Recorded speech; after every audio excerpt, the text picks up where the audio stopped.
el audio.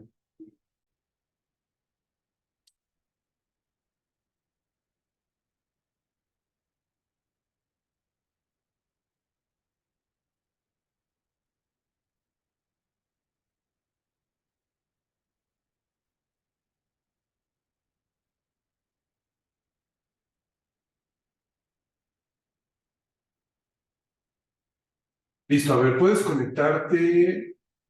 Ah, claro, pero ¿cómo te comparto la liga?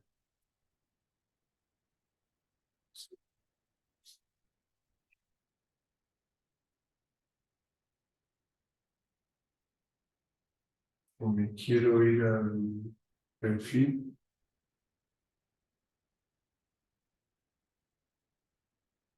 Vamos a pausar el uso.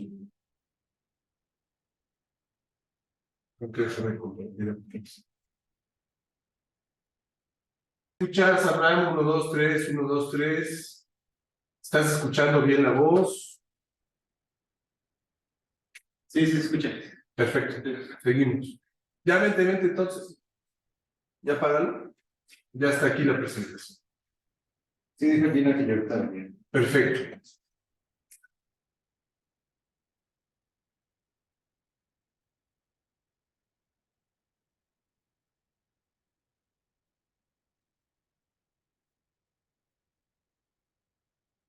Adelante, José Gina. ¿Cómo estás? ¿Todo bien? Sí. Ya, dejé encerrar a mi compañera. Más bien no podía entrar y me tuve que regresar a mi. Se me llevó ya de sí. Y no. No era. Muy bien, no pasa nada. Vamos a arrancarnos, ya estamos grabando para el.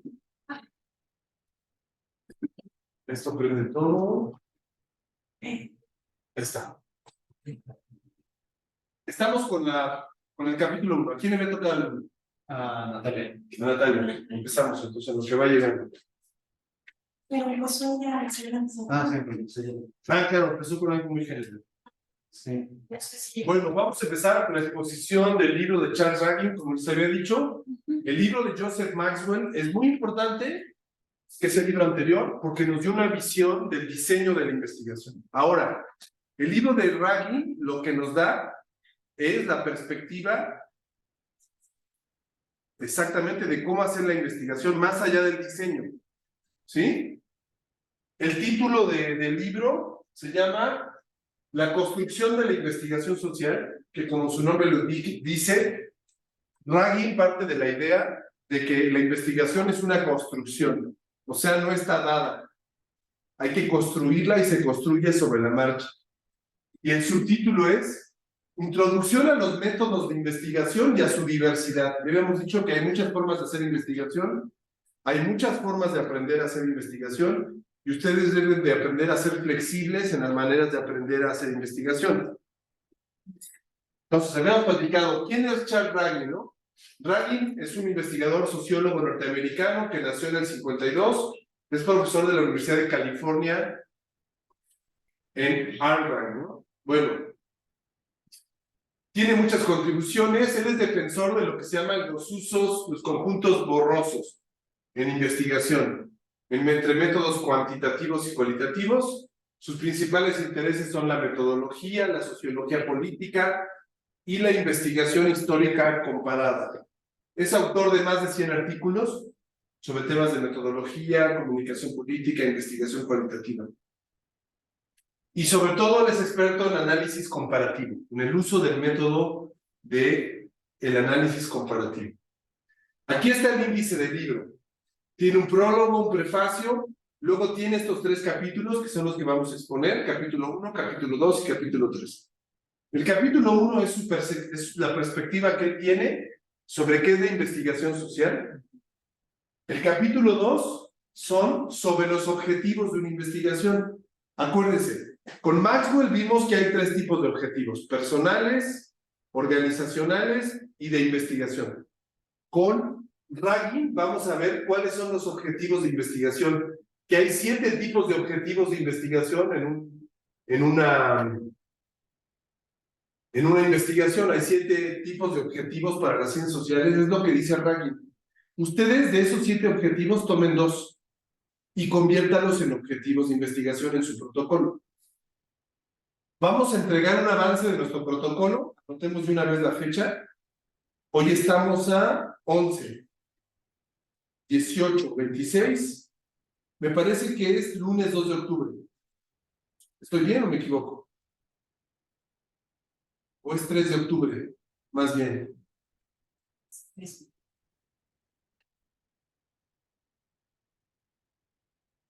Dos. El lunes 2 de octubre vamos a hacer la primera entrega de su avance de protocolo, ya con estos cambios que hemos platicado aquí, ya con más idea de por dónde va su protocolo. Para que a partir de esta revisión, ustedes ya se reúnan con su asesor y ya lo definan. Necesitamos definirlo. Yo te había sugerido, Eduardo Porras. Para Natalia es César. Y para Noemí, bueno, hay que escoger pronto quién va a asesorar a Noemí. Entonces, el capítulo 2 es sobre los objetivos de una investigación. Y el capítulo 3 es sobre el proceso de la investigación. Este proceso se refiere a toda la investigación, no solo al diseño. El libro de Maxwell solo se concentra en el diseño. El libro de Raggi habla de todo el proceso, no solo del diseño. Acuérdense que el diseño tiene que ver con los métodos de investigación. En cambio, en Raggi, el proceso es desde que pides el proyecto hasta que lo termines. Es más amplio. Sí queda claro esta diferencia entre Raggi y Maxwell para que no se confundan. Esta presentación ya se las envía, así que la pueden revisar con calma. El prólogo es de este autor, ¿no? De un rector de la universidad allá en Colombia. Parte de una idea. El proceso de investigación tiene una reputación paradójica. ¿Por qué dice esto este señor del prólogo? Bueno, pues porque la investigación, por un lado, se presenta como algo muy importante, pero por otro lado, al mismo tiempo, sobre la investigación hay muchos prejuicios o ideas preconcebidas, ¿no? De que es difícil, que es compleja, que es rigurosa. Entonces, si ustedes les preguntan a sus parientes qué opinan de la investigación, pues va a haber esta paradoja. Por un lado, todo el mundo acepta que es algo muy importante, pero por otro lado, la mayor parte de la gente, la población, dice que es algo difícil. ¿Están de acuerdo? Esa es la reputación paradójica, ¿no? A algunas personas les parece algo inalcanzable, difícil de aprender, y que solo es para iniciados. Esa es la reputación paradójica de la investigación, ¿no? Muchos otros dicen que la investigación es algo más fácil porque todo el mundo sabemos a qué se refiere. ¿Sí? Y otros afirman que es una empresa dificilísima, casi imposible. Es la paradoja del proceso de investigación de la gente común y corriente, ¿no? Sin embargo, estas dos perspectivas tienden a desalentar la investigación. Esta paradoja, en lugar de hacer que la gente se enamore de la investigación, hace que la gente se desencante y diga es difícil, es complicada. No cualquiera es para genios, para genias. Entonces, en América Latina, esta visión ha creado una tendencia que en lugar de facilitar que se promueva la investigación, la dificulta, pone obstáculos.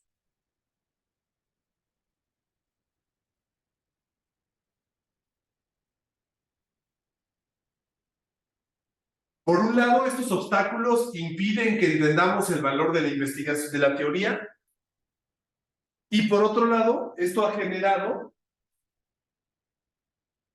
que no nos acerquemos a las técnicas de investigación, sino que las veamos como algo lejano. Esta paradoja ha generado como consecuencia, según este señor que hizo el prólogo, esto. Acuérdense que se los voy a pasar. Entonces, frente a esta problemática, este señor dice que a los manuales de investigación les corresponde romper con esta paradoja. Un buen manual es aquel que rompe con esta idea de que es difícil, que es complicado, que es inalcanzable. Un buen manual te ayuda a entender que no es así, ¿no? Dice, por eso esta publicación es urgente en español, para contrarrestar esta tendencia. Y es lo que dice este señor en el prólogo. A ver, podemos leer esto, si te acercas para que se escuche tu voz. Ahí empuja la silla para que no te pares, que al final tienes que hablar un poquito delante de la cámara para que tu voz viaje. La registré. Sí, porque si no se escucha detrás de... Todo bueno. Entonces, el libro de Ragging, ahí está el libro.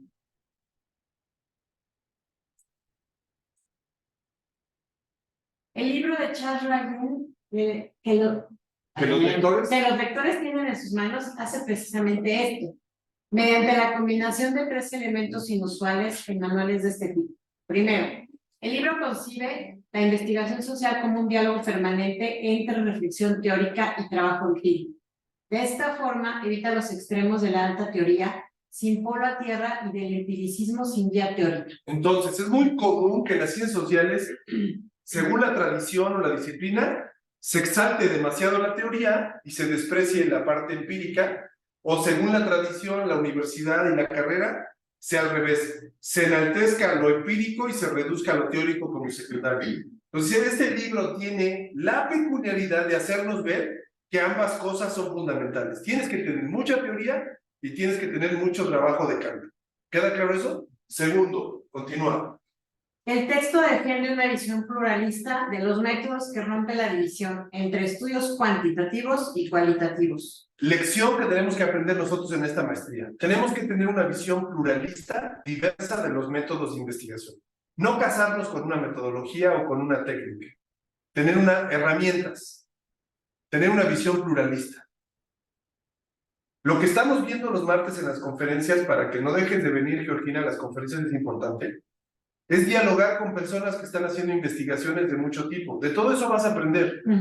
No todas van a ser de comunicación organizacional o todas de deporte, pero vas a aprender cómo trabajan los investigadores. De eso se tratan las charlas de los martes. Mañana tenemos una charla sobre un libro, una investigación sobre el huachicol como fenómeno de economía criminal.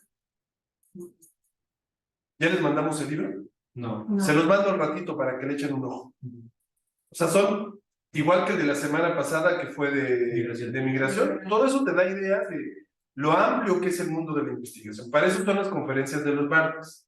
Por último, tercero. El tercer rasgo central de este libro, que contribuye a desmitificar la investigación social, es su claridad. Sí. Acuérdense de esto. En ciencias sociales, la claridad es una de las mayores virtudes de un trabajo académico. Trabajo académico que no es claro, no es buena ciencia. Un trabajo que es claro, es buena ciencia. Es difícil alcanzar la claridad. Por eso hay que aprender a escribir con claridad en ciencia, a exponer con claridad. Y es lo que dice este señor respecto a este libro. Este libro tiene, igual que el de Maxwell, que me parece que son claros, no son complejos. Tienen complejidad, pero no son difíciles de comprender, por eso son buenos manuales. Ok, ¿en qué contexto se escribió y se publicó este libro? Este libro en español se publicó en 2007, pero fue creado a finales de los 90. ¿Sí? Hasta ahí el prólogo. Vamos al prefacio, a lo que dice ya realmente Ragging. A ver, léete esta cita. La mayoría de los libros acerca de la investigación social tienden o a extenderse o a quedarse cortos. O se exceden, porque exageran, o se quedan cortos. ¿Sí? Venga. Aquellos libros que se exceden presentan inventarios exhaustivos de todas las cosas que hacen los investigadores sociales. Los libros que se quedan cortos tienden a presentar la investigación social de una manera unidimensional. Este libro no nos presenta una visión lineal o unidimensional. Nos presenta una visión diversa. ¿Sale? Ninguna de estas Ninguna de estas descripciones es precisa. Por lo tanto, el autor dice Ragging, este libro no es un inventario de técnicas de investigación. Este libro no ofrece un inventario exhaustivo de todas las diferentes técnicas de recolección de datos y análisis de los mismos que utilizan los investigadores sociales. Los libros que realizan inventarios de los métodos de investigación social muchas veces dejan desorientados a los estudiantes. Al final, los estudiantes pueden reconocer muchos árboles diferentes, pero se pierden en el bosque de la investigación social. Entonces, no es un libro que haga un inventario. Frente a esta carencia, este libro lo que sí ofrece es un examen panorámico e integrado de la investigación. Por eso este libro le puede servir a cualquier persona que estudia ciencias sociales, porque te da una visión con buenas bases, no se decanta por una u otra disciplina, ni nada de eso, ¿no? Venga. El mejor uso del presente libro es como texto inicial en un curso sobre métodos de investigación social o como cimiento de un curso avanzado o riguroso de introducción a una disciplina sociocientífica. Este libro puede usarse para contrarrestar la presentación unidimensional de la investigación social. O sea, él está muy preocupado por dar una visión plural o diversa de lo que es la investigación. Venga, Georgina, te escuchamos. El fin principal de este libro es mostrar la unidad existente dentro de la diversidad de actividades que se conocen como investigación social. Hasta ahí.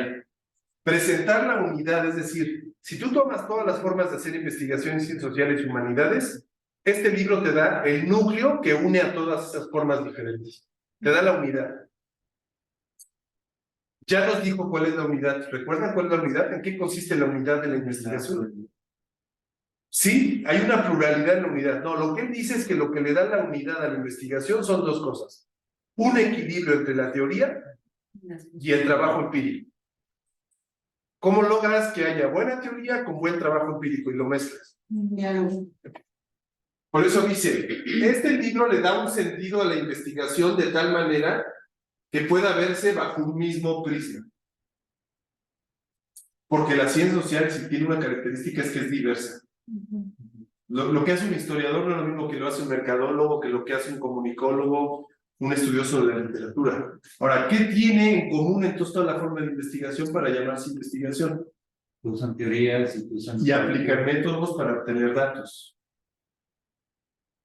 Dice, mi énfasis es muy distinto del que puede verse en la típica descripción de la ciencia social, como una rama del conocimiento con dos caras opuestas. Él no ve lo cuanti y lo quali como dos caras opuestas, las ve como la diversidad en la unidad de lo que es la investigación. ¿Sí? La diferencia entre investigación cuantitativa y cualitativa no está en la oposición entre números y palabras, sino el simple hecho de que las investigaciones cuantitativas se concentran en los vínculos entre un conjunto menor de atributos presentes en muchos casos, mientras que los investigadores cualitativos buscan los vínculos entre un número pequeño de casos. Mientras los cuantitativos estudian muchos casos, los cualitativos estudian pocos casos. Ambos buscan lo mismo, solo que uno lo hace a través de números estudiando muchos casos y el otro lo hace a través de palabras estudiando pocos casos. Ya habíamos dicho que en tu caso va a ser mixta la investigación, en tu caso también va a ser mixta, vas a combinar cuanti con quali y va a tener más peso lo quali. Lo quali siempre son pocos casos. ¿Se acuerdan lo que era el muestreo? Lo vimos la semana pasada. ¿Qué era el muestreo?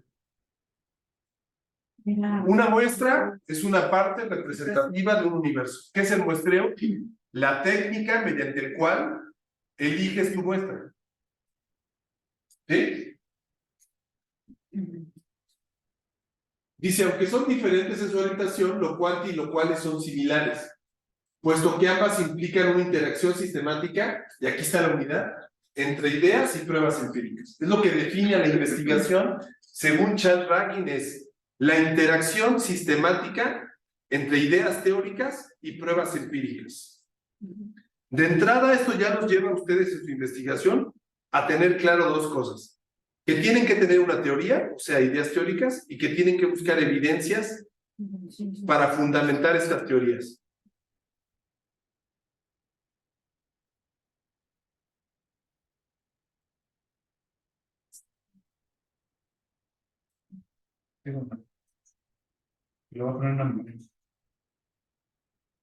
Las diferentes formas de hacer una investigación en el libro de Raggin se llaman métodos. Métodos no es lo mismo que técnicas. En el lenguaje de Raggin, métodos en nuestro español quería decir metodologías. Él dice que hay tres métodos o metodologías en ciencias sociales: cuantitativa, cualitativa y mixta. Él le llama comparativa. Él no utiliza los experimentos, por eso no habla de la cuarta rama. Habla de lo cuantitativo, de lo cualitativo y de lo comparativo, que él le llama comparativo a lo mixto. ¿Queda claro esto?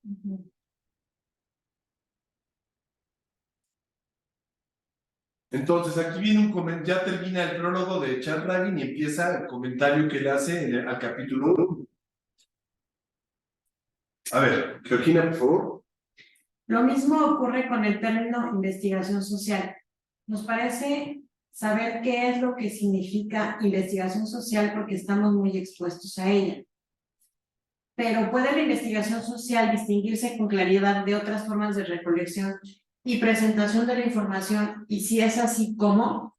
¿Cuáles son las diferencias entre un informe que contenga las ideas de una persona conocedora de la vida de la calle y el de un investigador social que pase mucho tiempo estudiando la vida social en esos mismos lugares? Lo que trata de responder Raggin en su capítulo 1 es, bueno, muy bien, la investigación social busca producir conocimiento, pero también lo hace el periodismo, también lo hace un documentalista, un artista, busca producir conocimiento sobre un fenómeno. ¿Cuál es la diferencia entonces entre lo que hace un investigador social y un periodista y un cineasta? Porque una persona que conoce muy bien la calle puede hacerte una representación. ¿Cuál es la diferencia entre esa representación y la que construye un investigador social? Es lo que él busca responder en el capítulo 1. ¿Sí? Y dice aquí algo que no debemos de pasar por alto. Como pasa con muchos conceptos, la definición de investigación social está a debate. Para unos es una cosa, para otros otra. Lo que busca Raggin, como ya les decía, es más bien encontrar cuál es el núcleo básico. Y él afirma que el núcleo básico es la mezcla de buenas ideas teóricas con buenas pruebas empíricas. Eso es hacer investigación. Eso es aprender a hacer investigación, saber hacer estas dos cosas. No solo una, las dos, y bien.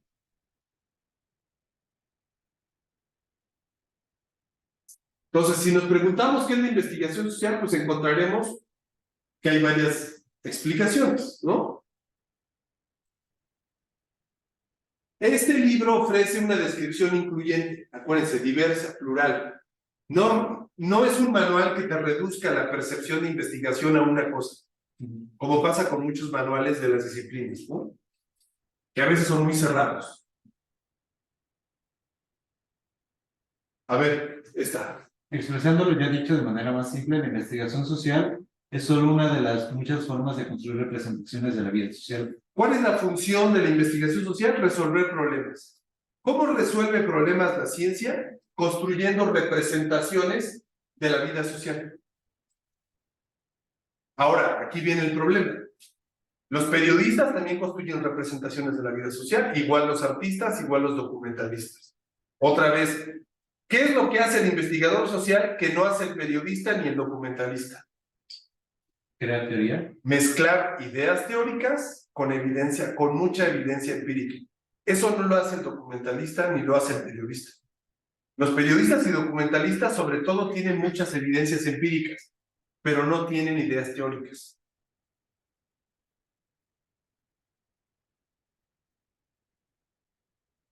Aquí pone un ejemplo, ¿no? Y dice, una novela, por ejemplo, es una representación de la vida social. También un documental es una representación de la vida social. Ambos nos hablan de la sociedad. Muy bien, entonces, ¿cuál es la diferencia con la investigación social?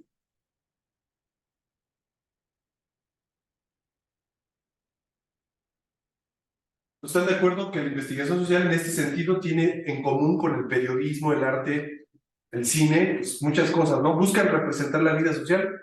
También los periodistas buscan resolver problemas, igual que los científicos, solo que no lo hacen con el mismo método.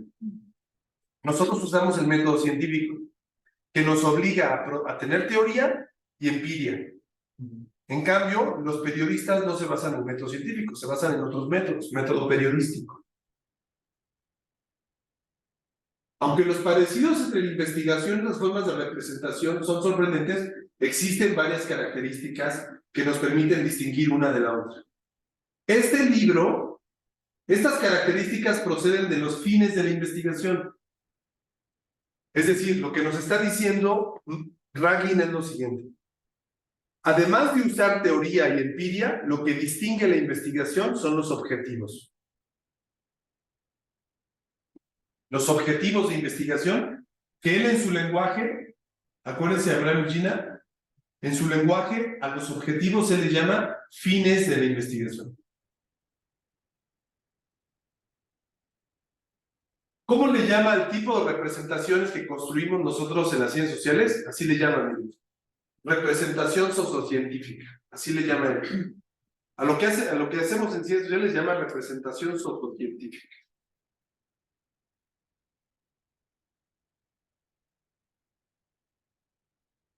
Él dice en su lenguaje, Ragin, que para hacer una investigación hay que tener un marco analítico.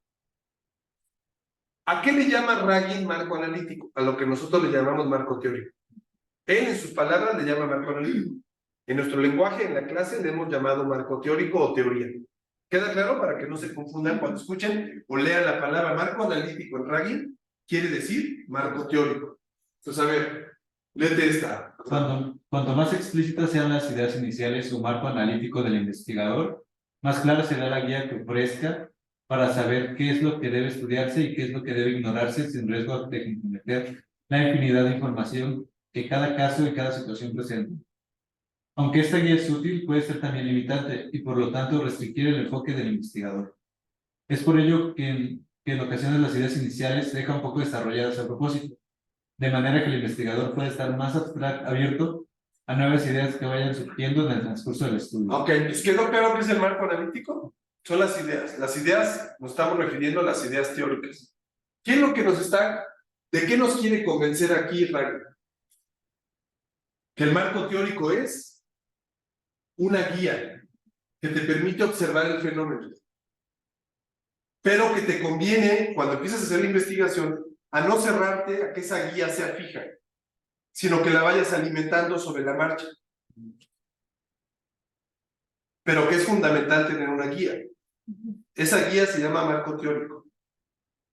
Si no tienes el marco teórico, ¿qué observas? ¿Qué estudias? No sabes, no tienes una guía. ¿Por dónde caminas? Por eso es importante que ustedes vayan eligiendo su marco teórico. Ya habíamos dicho en su caso, de entrada, exploremos la posibilidad de utilizar la teoría de comunicación productiva de Abraham Maslow. De entrada, empecemos a seguir o continuemos utilizando la teoría de la diplomacia del soft power y la diplomacia deportiva o de fútbol para empezar a construir la visión del México 86. No nos cerremos a que sobre la marcha agreguemos otros rompecabezas teóricos a esa construcción.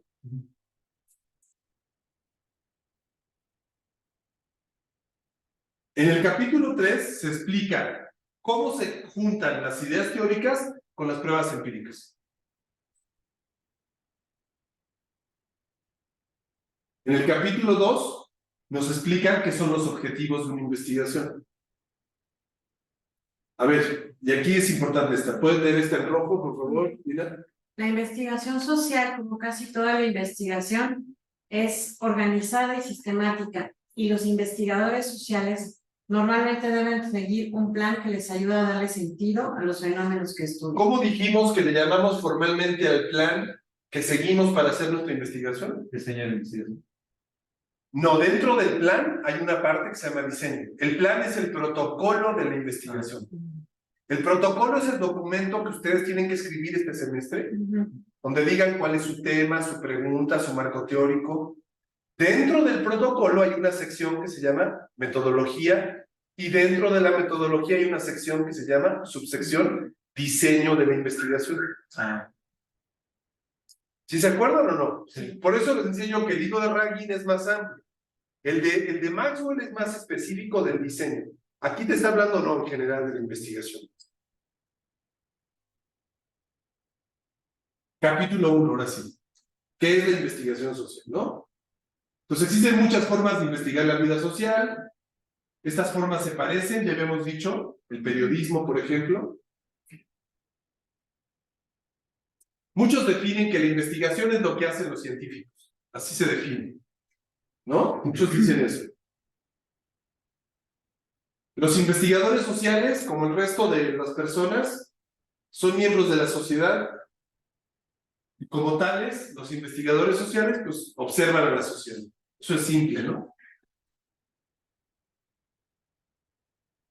Hay quien afirma que lo que distingue a los investigadores sociales es que tienen una manera particular de hablar de la sociedad, con un lenguaje particular. Hay quien dice eso, ¿sí? A ver, Abraham, léete la segunda, por favor. ¿Realizan los periodistas investigación social? Sí, muchas veces lo hacen, pero no se consideran científicos sociales. ¿Están de acuerdo? Los documentalistas realizan investigación social, sí, pero no se consideran a sí mismos investigadores sociales, sí. Es importante contrastar la investigación social con la diversidad de actividades, con el propósito de que sean evidentes las características especiales que tiene la manera sociocientífica de presentar la vida social. ¿Qué es lo que van a hacer ustedes en su tesis? Van a compartir una representación sociocientífica del fenómeno que eligieron estudiar. No van a hacer un reportaje periodístico, no van a hacer un documental, van a hacer una tesis. ¿Qué es la tesis? Una representación sociocientífica del fenómeno que a cada uno de ustedes les interesó investigar.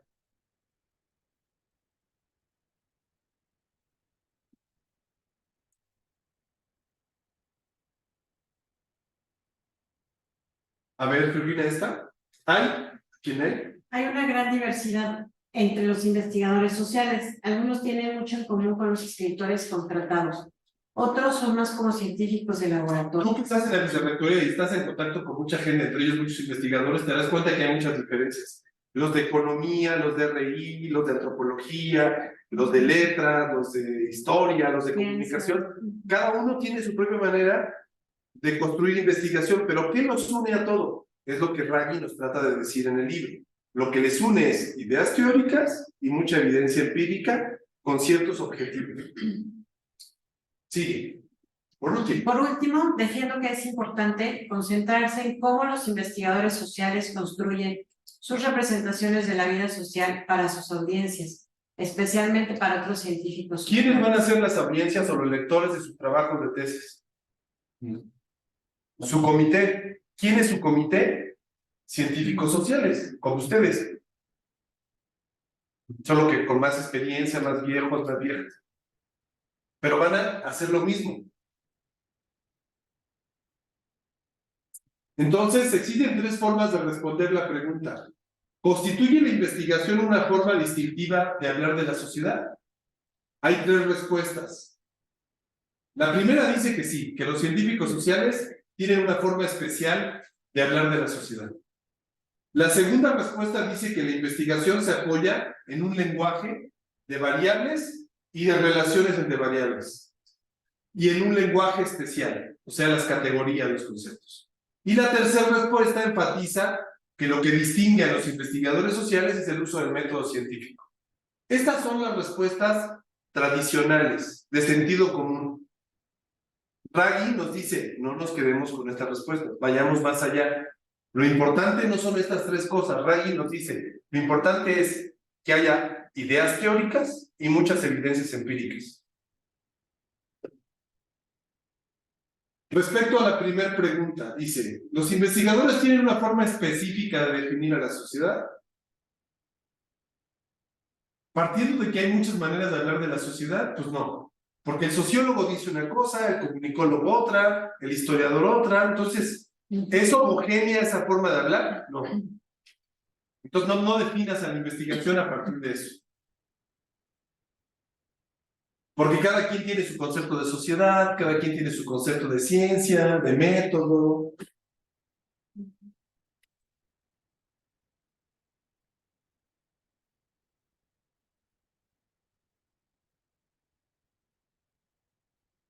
Respecto a qué es la sociedad, hablar acerca de la sociedad implica básicamente estudiar cómo y por qué las personas hacen cosas con los demás, ¿no?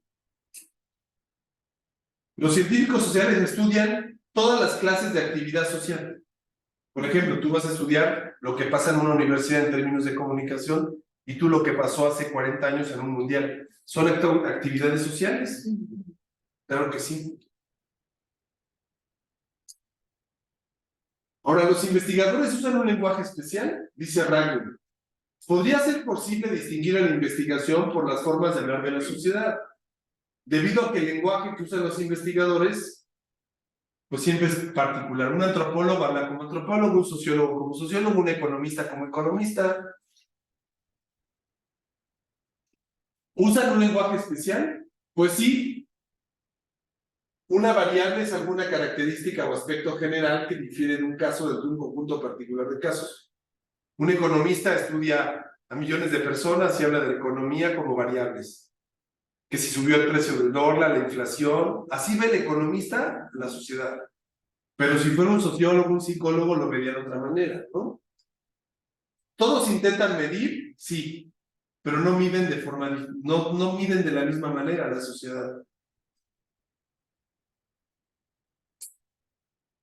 Entonces, por ejemplo, en el lenguaje cuantitativo, ya les había dicho, se habla de variables.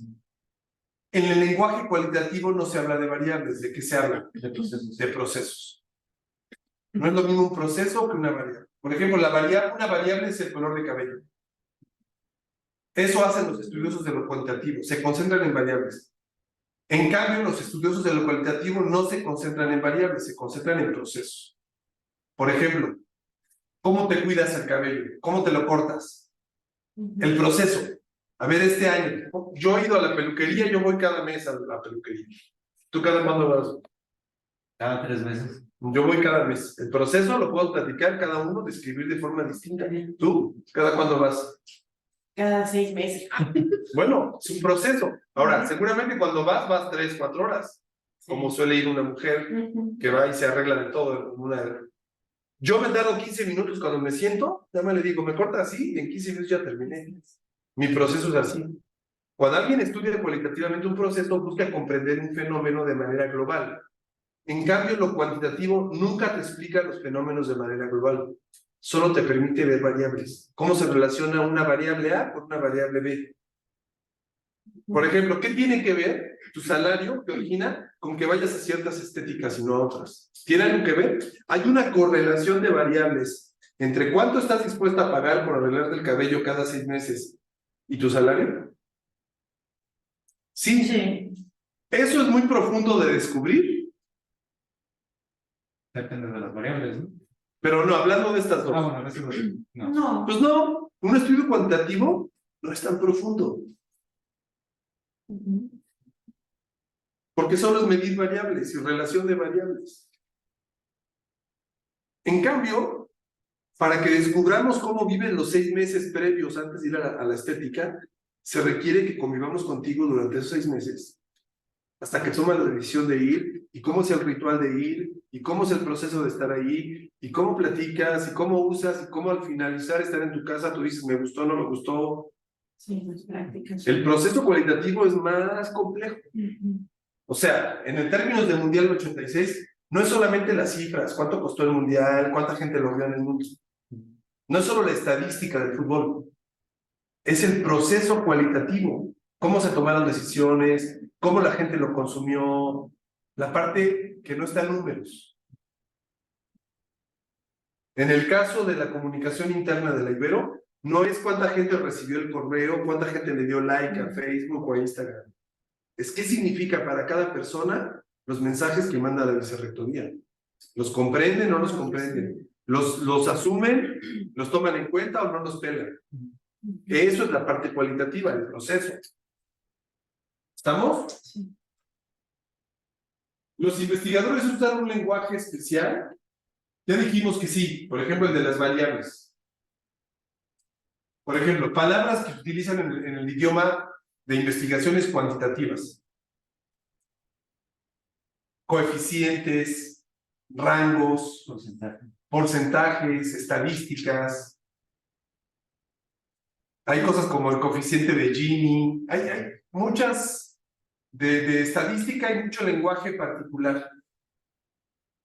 Es un lenguaje especial, sí, pero eso no caracteriza, eso no es lo relevante de la investigación. Lo relevante es que haya un balance entre ideas teóricas y pruebas empíricas. Eso es lo relevante, no si es cuantitativo o cualitativo. ¿Entienden el argumento de Raggin, lo que se trata de enseñarnos? Como ya decíamos, en sus clases ustedes van a tener profesores que son muy cuantitativos o muy cualitativos o una mezcla. Aprendan a moverse en esa diversidad sin negar uno u otro. Apréndanle a todos, a todas. Apréndanle lo que tiene uno de bueno y otro de malo. Aprendan y ustedes vayan construyendo su propia manera de hacer investigación. No hay una regla de cómo hacer investigación. Es lo que nos enseñan Maxwell y Ragnar. Porque hay mucha diversidad. Aunque haya profesores que digan que solo su manera de enseñar o de hacer investigación es la manera legítima y lo demás no sirve. Aguas. Eso es una manera unidimensional, pobre, simplista de ver la investigación. ¿Se han encontrado profesoras y profesores así? Sí, ¿no? No tanto, sí, pero sí. Más radical o menos radical, pero siempre hay fundamentalistas de la investigación. Para bien y para mal. Entonces, por ejemplo, incluso suele hablar de un estudio histórico, ¿no? Por ejemplo, algunos investigadores intentan no usar el lenguaje de las variables, porque son más cualitativos. Creen que este lenguaje interfiere en sus intentos de darle sentido a la vida social. O sea, en lugar de ayudarte, hay gente que piensa que lo cuantitativo no te lleva a nada. Y en lugar de ayudarte a entender, oscurece tu capacidad de comprensión. ¿Sí?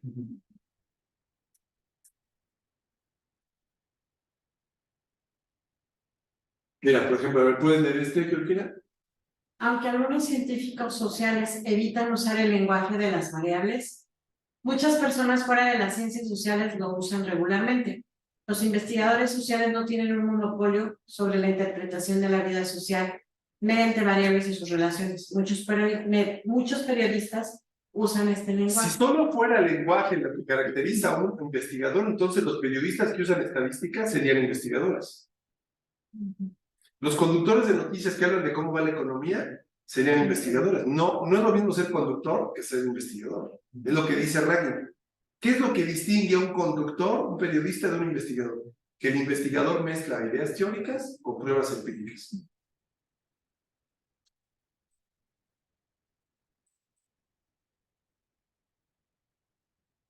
Ahora, el método científico es lo que caracteriza al investigador. A ver, léelo. La tercera respuesta convencional a la pregunta de qué es lo que permite diferenciar la investigación social es la idea de que los investigadores sociales siguen el método científico, mientras que la mayoría de las personas que no nos hablan acerca de la sociedad, como los periodistas, no lo hacen.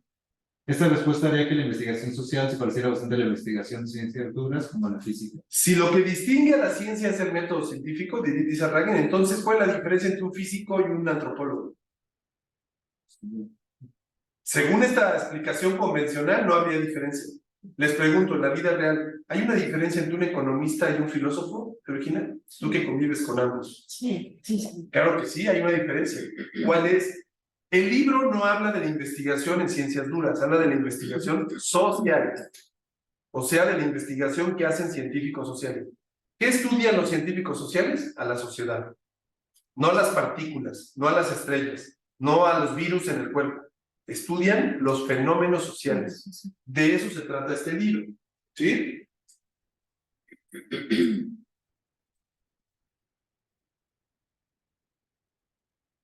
A ver, Georgina, por favor. El método científico es lo que caracteriza a la investigación social. El núcleo del método científico se refiere a la formulación y la comprobación de hipótesis. La mejor forma de comprender qué es una hipótesis es como una conjetura razonada acerca de lo que el investigador espera encontrar en un conjunto particular de pruebas empíricas. Es una conjetura razonable en el sentido de que se basa en el conocimiento del investigador del fenómeno que está estudiando y en su comprensión de las ideas o teorías sociales relevantes. Los investigadores sociales desarrollan a menudo hipótesis mediante el estudio de las obras escritas y la investigación de otros científicos sociales. Esos escritos no tratan solo de investigaciones sobre temas específicos, sino también sobre teorías relevantes. Los científicos sociales usan estos escritos en combinación con aquello que ya conocen o pueden aprender acerca de su objeto de investigación para formular hipótesis. Les hemos dicho, todo en ciencia son hipótesis. Nada es realidad, todo es hipotético. Por lo tanto, todo es debatible. Acuérdense, el objetivo de la ciencia para resolver problemas no es alcanzar la verdad, es alcanzar ¿qué? Validación. La validez. ¿Quién te da la validez? Otros científicos. Ahora, aun cuando te den validez, tus descripciones o representaciones no dejan de ser hipótesis. Lo que tú produzcas de conocimiento, como fue de México 70 o de México 86, serán solo hipótesis. No son verdades ni dogmas, ni la verdad definitiva sobre la comunicación interna del libro. Eso es una parte. Solo son hipótesis. Entonces, una hipótesis implica una deducción de una proposición expectativa. Es un acto mental, una hipótesis, porque surgió de tu mente, que se basa en el conocimiento que ya existe. Tú construyes una hipótesis a partir de lo que ya se sabe. Después de haber consultado todos los estudios, o sea, después de haber hecho el estado del arte. Por eso, si no haces el estado del arte, no puedes tener ni pregunta ni hipótesis. El estado del arte es fundamental para que tú puedas elaborar preguntas e hipótesis.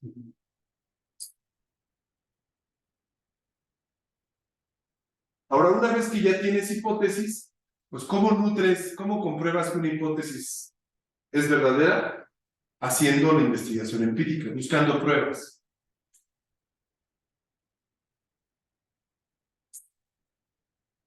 Las pruebas empíricas es lo que le llama evidencias.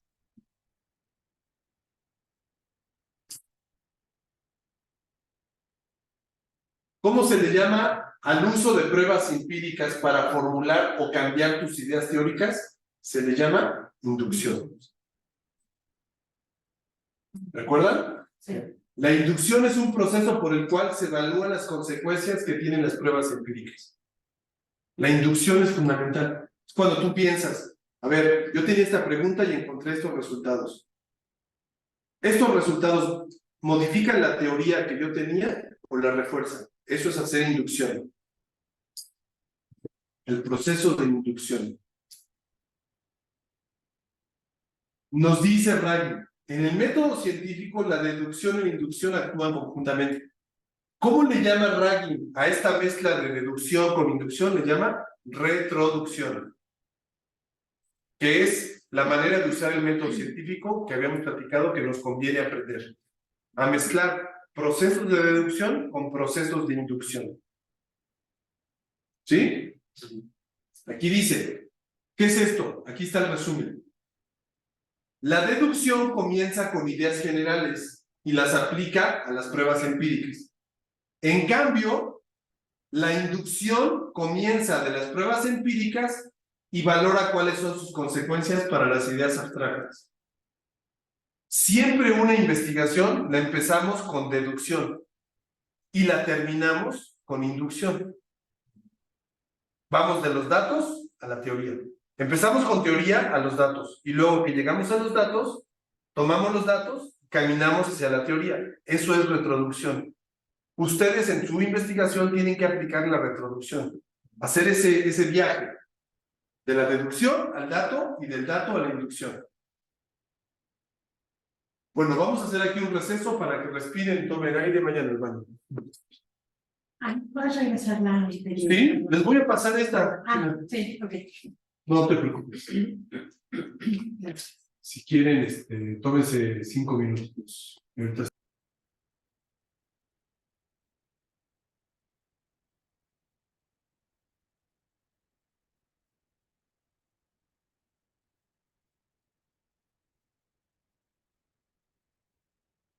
Entonces, según Ragin, lo que el método científico nos impone a la gente que hace investigación social es lo siguiente. Primero, si usas el método científico, estás obligado a estudiar todas las obras relevantes. ¿Cómo le llamamos a esto?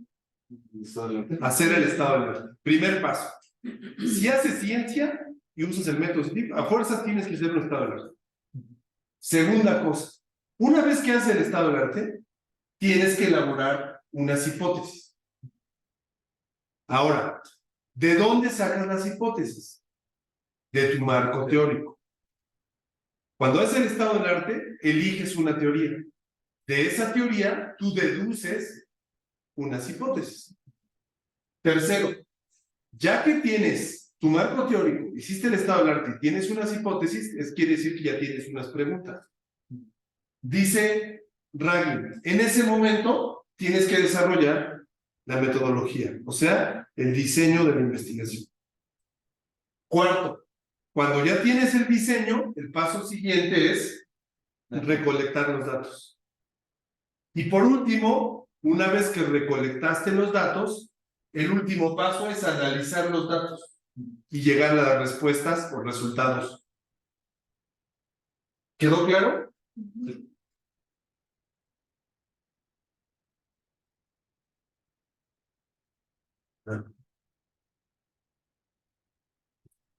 ¿Vale? Sí. Dice capítulo 2. ¿Vale? Ya probamos. No pasa nada. No, es esta, arriba. Es que esa la que para. Ah, Sí, es completa azul.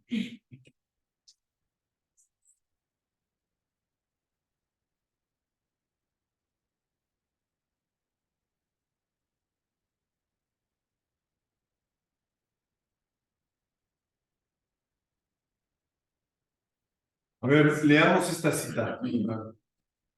Es el método científico, es lo que caracteriza aunque hay muchos investigadores sociales que usan el método científico, tal y como se ha descrito aquí, hay otros que no lo hacen.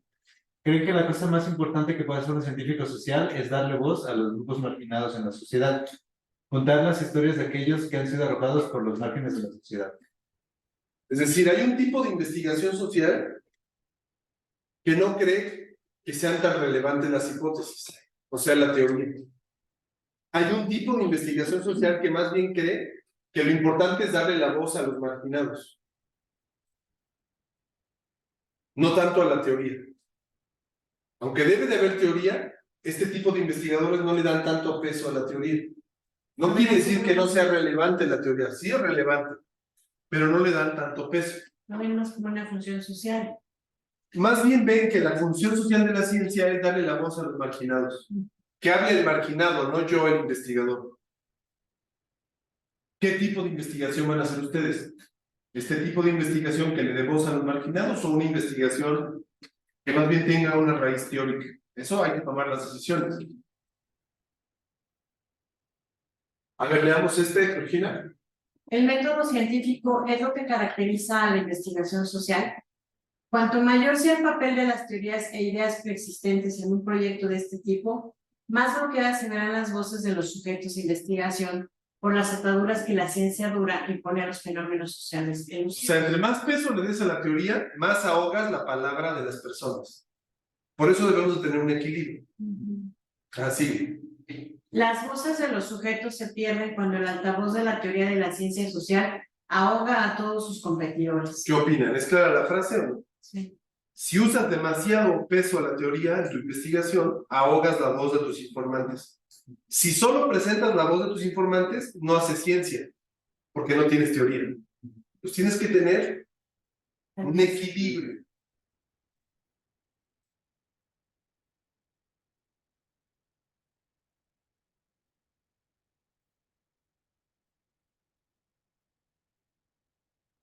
Estos ya son detalles de mi investigación.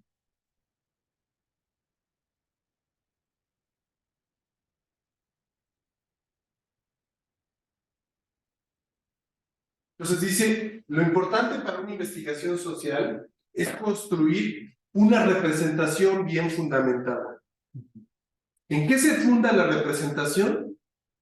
En la teoría. En pruebas empíricas y en un marco teórico fuerte o rico. ¿Qué le da validez a una investigación? Como representación sociocientífica de la realidad, un buen uso de ideas teóricas y muchas evidencias o pruebas empíricas. Eso es lo que hace válido un trabajo. No verdadero, no perfecto, no para ganar el premio Nobel, simplemente válido. Es lo que buscamos, acuérdense, la validez. Ahora sí, Georgina, leamos Para resumir la discusión acerca de las perspectivas convencionales sobre la diferenciación de la investigación social. Los investigadores sociales no tienen una forma especial de definir la sociedad, al menos no una forma en la que todos ellos estén de acuerdo. Así que no podemos pensar que la definición de sociedad sea lo que caracteriza a la ciencia, porque es un debate, un desmadre, hay mucho desacuerdo. Siguiente. Ni tampoco tienen una manera especial de hablar sobre la sociedad en la que todos coincidan. Tampoco eso caracteriza, porque los economistas hablan de una manera, los psicólogos de otra, los antropólogos de otra. Sí. Y aunque muchos científicos sociales respetan el método científico, no todos ellos siguen sus dictados estrictamente y algunos los ignoran totalmente. Por ejemplo, dentro de la ciencia hay una corriente que es de antimétodo, de no usar métodos. Esa es una manera de hacer ciencia. Y así se declara, antimétodo. Hay disciplinas que se dicen indisciplinadas, porque piensan que hay situaciones de poder, de coloniales, poscoloniales, de género implícitas en la ciencia. Hay esas propuestas anarquistas, hay anarquía dentro de la ciencia también. A mucha gente no le gusta, pero existe. ¿Pero son válidas? Sí son válidas, acuérdate. Mientras estén basadas en pruebas empíricas y tengan teoría, es válido en ciencia todo. Sí. Es cierto que los investigadores sociales han intentado con más ahínco que otros definir la sociedad y la vida social y que tienden efectivamente a usar el lenguaje de las variables y de las relaciones entre variables, más que cualquier otra persona. Además, muchos de ellos comprueban en la práctica las hipótesis sujetándose a la aplicación de reglas sistemáticas. Déjame ver si puedo mover esto. Pero estas no son características definitorias de la investigación social. Más bien deben verse como tendencias de la investigación social. No son características finales, ¿no? Sigue, acá.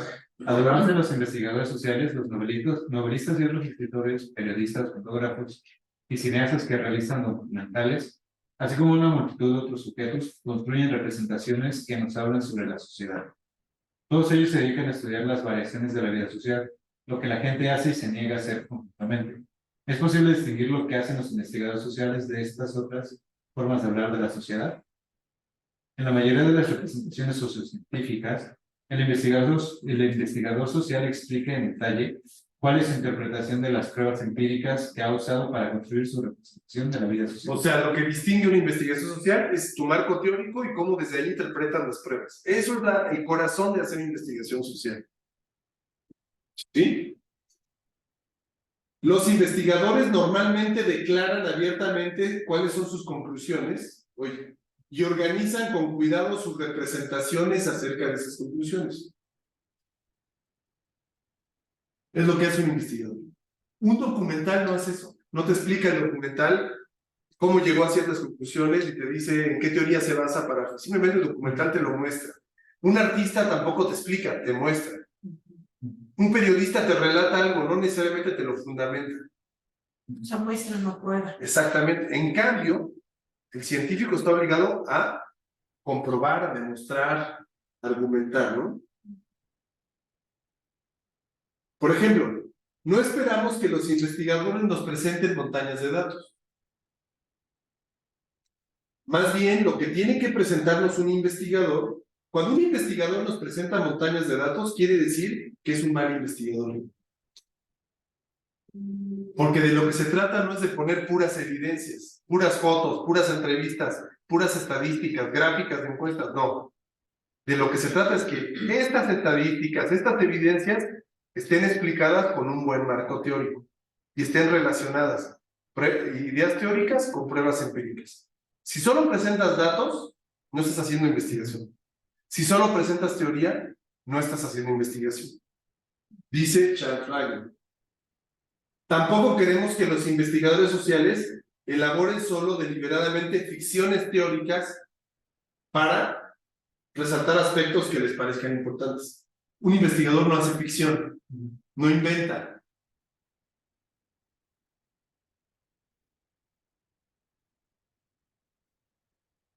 Las representaciones de los investigadores están más elaboradas y condensadas que aquellas las que se ofrecen en un documental o en un reportaje. ¿Sí?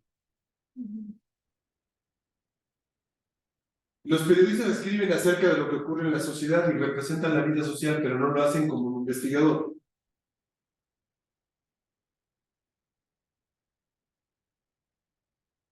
A ver, lee esta, bro. Los científicos sociales deben seleccionar una parte de la enorme cantidad de información que ofrece la vida social y construir sus representaciones a partir de fragmentos de esa información cuidadosamente seleccionada. Entonces, ¿qué es lo que hace un investigador social? Selecciona de todos los datos solo aquellos que le sirvan para confirmar sus hipótesis. No tienes que hacer toda la historia del México 86 por todos los planos y todos los ángulos. Solamente seleccionar lo más relevante para que te permita construir una buena representación de la historia de ese mundial. No tienes que meter tablas estadísticas de goles, cabezazos, fueras de lugar. Solo seleccionar lo que realmente sea relevante para entender el proceso. ¿Sí? Dependiendo de tu objeto de estudio definido, ¿no? Claro.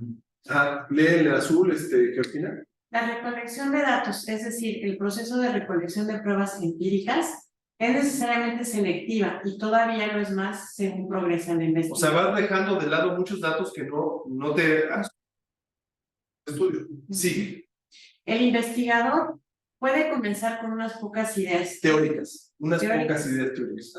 tal vez con una o dos hipótesis de trabajo. Estas ideas determinan los esfuerzos iniciales de recolección de datos.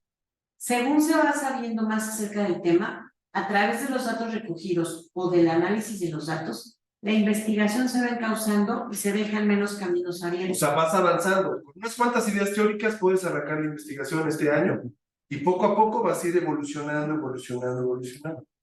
No se termina nunca la primera, no se define a la primera. Por eso las preguntas con las que ustedes iniciaron no van a ser sus preguntas finales, porque se van a ir Transformar. puliendo, mejorando, ¿no?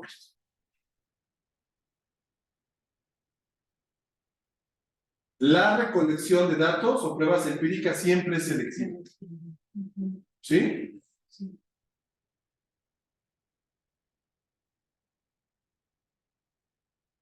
Claro, los dos, el periodista y el investigador, tienen una obsesión por la verdad o la validez. La validez es la forma en que los investigadores le llaman a la verdad. ¿Se acuerdan? Lo que buscamos es la validez, no la verdad. ¿Sí estás de acuerdo? Sí. Los historiadores, ¿qué buscan? Aunque dicen buscar la verdad, No se puede. pero no se puede. Sí. Eso de hecho. Exactamente. La preocupación de los investigadores por la validez puede verse sus esfuerzos por verificar que sus procedimientos de recolección y de medición funcionen de la manera en que afirman. Para representar la vida social, los investigadores y los periodistas realizan conexiones entre sus datos. El fin de analizar datos es realizar estas conexiones. A ver, una cosa es recopilar datos, otra cosa es analizarlos. Primero recopilas, luego analizas. ¿Qué es analizar? Es realizar conexiones. ¿Qué tienen en común el caso A, el caso B y el caso C? Por ejemplo, si en tu análisis de la comunicación interna de la vicerrectoría encuentras que hay cierto tipo de mensajes que la gente no entiende y esto es común a varios niveles, quiere decir que ya hay un problema. Por ejemplo, que no podemos, yo a veces no puedo leer todos los correos. Porque nos llegan tantos correos a la bandeja que dices, no me enteré de esto, me llegó el correo, pero no es suficiente que me mandes el correo. Me tienes que hablar por teléfono y decirme, Samuel, ¿viste el mensaje del vicerrector donde te pide A, B, C y D? Porque muchas veces no lo lees. Y si la vicerrectoría supe que por mandar el correo ya estaba la comunicación dada, ese es un error. Eso no es comunicación, eso es pura información. Entonces ahí tienes un ejemplo. ¿Qué es análisis? Es buscar estas conexiones. Las conexiones son frecuentemente de naturaleza causal. O sea, son la causa de los fenómenos, las conexiones. La causa del problema de la mala comunicación interna de la vicerrectoría es justamente estas conexiones que no se toman en cuenta. Que nadie lo lee, o que nadie lo entiende, o que nadie lo comprende. Ahí habría que descubrir qué es.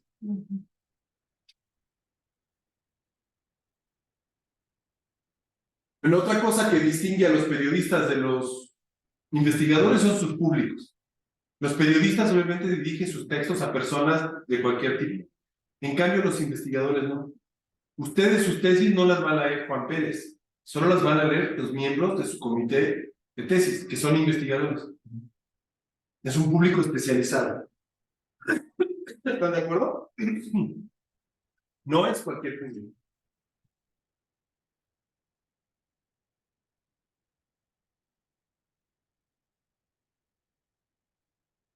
¿Qué hace que una representación de la vida sea especialmente relevante para los científicos? Aquí está lo relevante para una investigación social. A ver, leámoslo. Que se ocupen. De fenómenos que sean socialmente relevantes de alguna manera. Primer característica que debe tener una buena tesis o una buena investigación. Que el tema sea relevante. Segundo, Georgina. Sean relevantes para la teoría social directa o indirectamente. ¿Qué está queriéndonos decir aquí? Que si tú no tienes una contribución en la teoría, tu trabajo no es relevante. No quiere decir que tú inventes una nueva teoría. Si tú elegiste la teoría de Abraham Nozick, y Abraham Nozick no es conocido en el mundo de la investigación en comunicación organizacional, tú estás contribuyendo a la teoría al usar su teoría y difundirla. Estás haciendo que sea relevante. Si en México casi no se conoce la teoría del soft power o de la diplomacia deportiva, tú al utilizar esa teoría estás ayudando a difundirla, la haces relevante. Tercero, Están basadas en un gran número de pruebas empíricas adecuadas y seleccionadas de manera consciente con un fin o placer. la tercera cosa que hace una buena investigación es estar basada en muchas pruebas empíricas. No es suficiente con que tengas una encuesta y unas cuantas entrevistas. Debes de tener evidencias de correos, evidencias de posts de Twitter, de Instagram, evidencias de conferencias, evidencias de juntas de trabajo, evidencias de WhatsApp, conversaciones informales. Entre más tipos de pruebas tengas, dice Ryan, tu investigación es más relevante. Y por último, Abraham, Sean producto de alguna forma sistemática de análisis de esas pruebas empíricas. es decir, no basta con presentes datos, tienes que analizar. ¿Se acuerdan cuáles son los capítulos de la tesis que hemos propuesto? Capítulo 1, problema y justificación y objetivo. Capítulo 2, estado del arte. Capítulo 3, marco teórico. Capítulo 4, metodología o diseño de investigación. Capítulo 5, Análisis. pruebas empíricas y análisis de datos. Hallazgos y análisis. Y capítulo 6, discusión de resultados y conclusiones. Es exactamente lo mismo que nos está diciendo Ragnar. Hasta ahí capítulo 1. ¿Ayuda o no ayuda esta visión de lo que es la investigación en ciencias sociales que nos comparte Ragnar? Sí. ¿Les da una idea para que ya mezclen esto con lo demás y puedan tener más elementos para redactar o mejorar su protocolo de investigación? Sí. Muy bien. Voy a dejar de compartir y voy a sacar mi USB para que expongan ustedes. ¿Cuánto tenemos? 20. 20 minutos. 10. Tenemos 10 minutos. Ah, bueno, vamos. Déjenme sacar mi USB.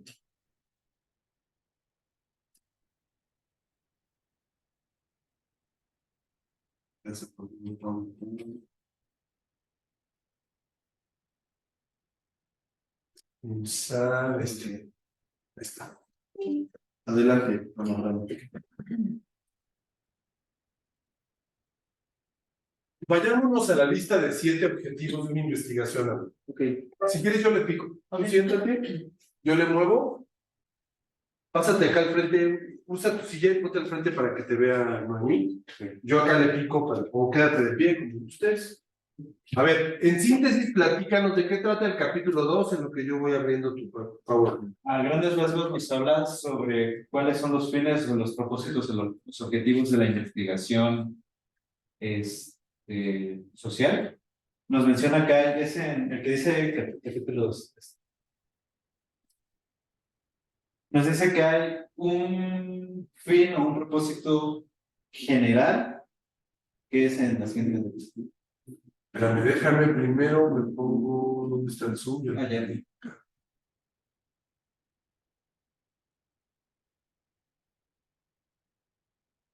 Ahora déjame, espera, primero, no, sí, seguimos grabando, está bien.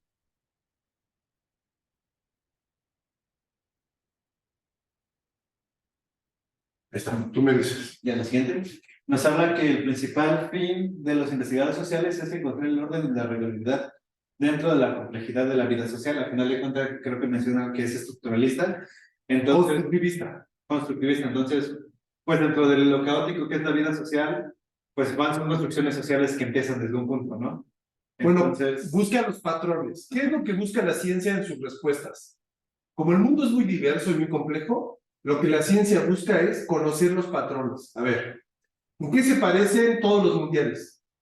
que son organizados por la FIFA. Exactamente. Entonces tú vas a encontrar los patrones. ¿Y qué caracteriza de manera tan particular el Mundial del 86? La presencia de... Por ejemplo, ¿no? Entonces, si llegas a esa conclusión, una cosa es que me lo platiques o lo escribas, y otra cosa es que lo demuestres. Tienes que demostrarlo con pruebas. Sigue. También nos menciona, según Ragni, para él hay 7 fines principales. Hay 7 objetivos principales de una investigación. Ustedes en su protocolo me tienen que poner por lo menos 2 de estos 7. Estos van a ir en objetivos de investigación o objetivos intelectuales. Venga, léelos. En el ejemplo de los rojos, que son identificar patrones y relaciones en general, comprobar y refinar teorías y 2, predicciones. comprobar y refinar teorías. 3. Y el tercero, hacer predicciones, se basan un poco en un modelo de ciencias duras que también está ligado a la investigación. O sea, los 3 primeros objetivos son de las investigaciones cuantitativas, que son identificar patrones, comprobar teorías y hacer predicciones. Esos 3 objetivos son cuando haces estudios cuantitativos. Cuando haces estudios cualitativos hay 4 objetivos, que son... Bueno, cuando se hacen estudios cualitativos hay 2, menciona Raggi, que es interpretar los fenómenos fenómenos culturales o históricamente relevantes y dar voz a los que no tienen voz, que estos se centran un poco en la investigación cualitativa. Por su parte, los otros 2, que son explorar la diversidad y hacer progresar la teoría, es una mezcla de los otros 2 dominios, o lo que él llama investigación comparativa. Que sería investigación mixta. Entonces, ustedes en sus objetivos intelectuales yo pienso que podrían elegir uno del cualitativo, que es interpretar los fenómenos culturales históricamente relevantes, que claramente es tu caso.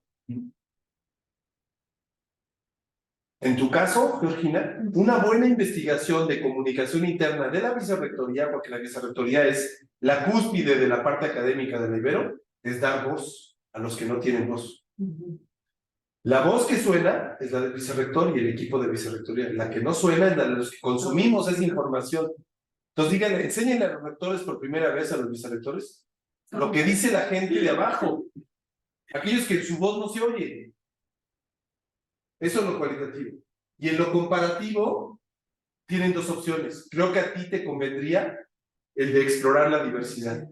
Que se den cuenta la diversidad de formas de entendimiento que hay de los mensajes del vicerrector. Y en tu caso, hacer progresar la teoría. ¿Qué tipo de teoría? La teoría sobre los mundiales, soft power y exactamente. Esos serían los 2 objetivos que ustedes tienen que justificar y que tienen que explicar en el capítulo 1, ¿se acuerdan? En el capítulo 1 se plantea el problema, se justifica la investigación y se comunican los objetivos o los fines. ¿Me sigo? Bueno, la primer fin es identificar patrones. Que son los 3 objetivos cuantitativos. Los primeros 3, en este caso nos menciona que cómo los fenómenos, a pesar de ser comunes, pues tienen patrones generales, ¿no? Entonces, es la labor del investigador social encontrar estos patrones, especialmente cuando, y por lo que lo consiguiente a veces cuando hay peculiaridades es de donde no se fían mucho los investigadores sociales. Claro, una investigación cuantitativa busca patrones. Por ejemplo, 10 millones de las votaciones de Morena. ¿Cómo llegaron a la selección de Claudia? Porque 5 encuestas diferentes llegaron a los mismos patrones, porcentajes.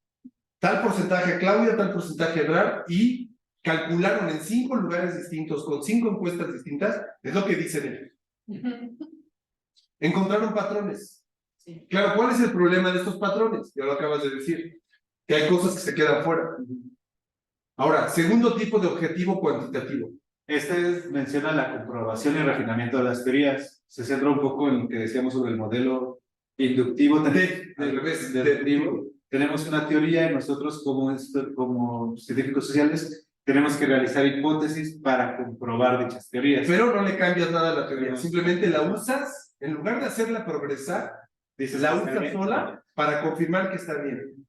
Regularmente, ¿quién busca eso? Los estudiosos cuantitativos. A los estudiosos cuantitativos, Georgina, no les interesa que la teoría avance, no les preocupa la teoría, lo que les preocupa son sus datos. Entonces, segundo tipo de objetivo, cuantitativo. Tercero, Dice realizar predicciones, eso lo digo un poco a lo que nos enseñan en historia sobre la historia como la maestra de la vida y el que no conoce su historia está condenado a repetirla. Nos menciona que mientras más conocimiento acumulemos, más patrones podremos encontrar y podremos deducir lo que puede pasar en el futuro. eso dice la investigación positivista cuantitativa. ¿Quiénes son los que hacen? ¿A quién le encanta hacer predicciones? A los economistas, a los mercadólogos, a los que hacen campaña, a los que invierten dinero en un negocio. Les encantaría poderse anticipar la realidad. Por eso se basan solo en cifras matemáticas. ¿Se dan cuenta por qué los que se basan en cifras matemáticas reducen la complejidad de la sociedad y tratan de manipularla de una manera más sencilla para hacerla eficiente? ¿Se puede reducir la complejidad humana a lo eficiente, a lo predecible? Sí. No. Pues no, la sociedad siempre saca cosas. Por ejemplo, la pandemia. ¿Alguien predijo la pandemia? Nadie.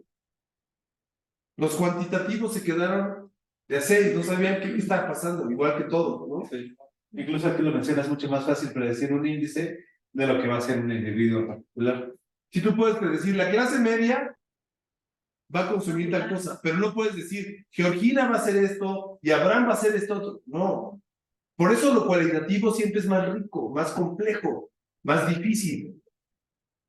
Lo cuantitativo tiene sus ventajas y sus desventajas. También lo cualitativo, ventajas y desventajas. Esto ya entra dentro de la estrategia cualitativa, dice la interpretación de fenómenos culturales históricamente relevantes. Al final de cuentas estudiamos algo porque es importante, no sin importar la generalidad, sino porque porque es un caso particular. El mejor ejemplo de tu objetivo, que le tienes que dedicar 3 páginas a explicar esto. ¿Qué es el problema? Mira, aquí, como en todos lados, la gente mis colegas tienen prejuicios sobre el deporte. Siempre dicen, ¿para qué estudian el deporte? ¿Eso qué? Siempre llegan a lo mismo. Ellos dicen eso porque no entienden. ¿De qué estás tú? ¿En qué te debes de preocupar tú, como todos los que yo asesoro de deporte? En demostrar que el fenómeno es cultural e históricamente relevante. ¿Por qué es cultural e históricamente relevante lo que pasó en México 86? Porque no hay otro. Tú tienes que poner argumentos. Por esto, por esto, por esto. Y entre más argumentos pongas, más vas a convencer a los lectores de que vale la pena. Tú también, Georgina. ¿Por qué vale la pena hacer investigación de comunicación interna sobre la vicerrectoría? Argumentos. Porque se desperdician recursos, porque se desperdicia talento, porque afecta a los objetivos de la Ibero, bla, bla, bla, bla. Entre más argumentos pongas, sí, más justificas. Sí, y justo este punto menciona un poco el ejemplo anterior, o sea, los investigadores que estudian patrones generales no se ocupan normalmente de cuestiones relacionadas con la conciencia de los sujetos. O sea, con las particularidades. Tú sí vas a estudiar las particularidades. Por eso sabes que el trabajo tiene más peso cualitativo. La exploración de la diversidad nos menciona que la sociedad, menciona a la sociedad como una sociedad sociodiversa en donde convergen diferentes culturas y entonces es necesario en un mundo globalizado darle un peso específico a estas culturas. Muy fácil, en tu caso, vicerrectoría, solo sin investigar, te diría. El solo hecho que se mande un mensaje, uno solo, y que lo consuman personas de diferente edad, de diferente sexo, de diferente religión, de diferente disciplina, o sea, departamento, ya hace que haya una interpretación diversa del mismo mensaje. Tu trabajo tiene que demostrar esta diversidad. O sea, le tienen que dar voz a los que no tienen voz y que la Ibero no escucha, y le tienen que dar voz a la diversidad. O sea, ¿cómo interpretan los historiadores? Mira, a ponerlo en letras claras. ¿Cómo interpretan los historiadores, los filósofos, los de letras, todo lo que se dice desde la vicerrectoría? Lo interpretan totalmente. ¿Cómo lo interpretan los administradores? Sí, son distintas ópticas. Aquellos se lo toman así como los de derecho, así se la toman. En cambio, los de ciencias humanidades, así como que. Exactamente. Entonces no es lo mismo, no tiene la misma eficacia el mensaje. Por lo tanto, habría que dar mensajes particulares a humanidades, mensajes particulares a los administradores, mensajes particulares a los comunicólogos. No un mismo mensaje a todos. Así sin investigar, o sea, son hipótesis. Sí. El siguiente fin es justamente dar voz a aquellos que no tienen voz, que menciona darle visibilidad a un grupo para que mejore sus condiciones de vida. ¿Quiénes son los que no tienen voz en comunicación interna de la vicerrectoría? ¿Las secretarias? No sé, tú dime. Ahora sí que empezando por los distintos grupos que la Pero ¿cuál de los grupos está marginado? Que tú ahorita ves como, los administrativos. por ejemplo, no se les toma en cuenta. Tienes toda la razón. El administrativo, ese es el Porque se le ve como, ustedes no saben, ustedes son los que ejecutan. Los que sabemos somos los académicos. Sobre academia ustedes no opinan, que no saben. ¿No sabemos?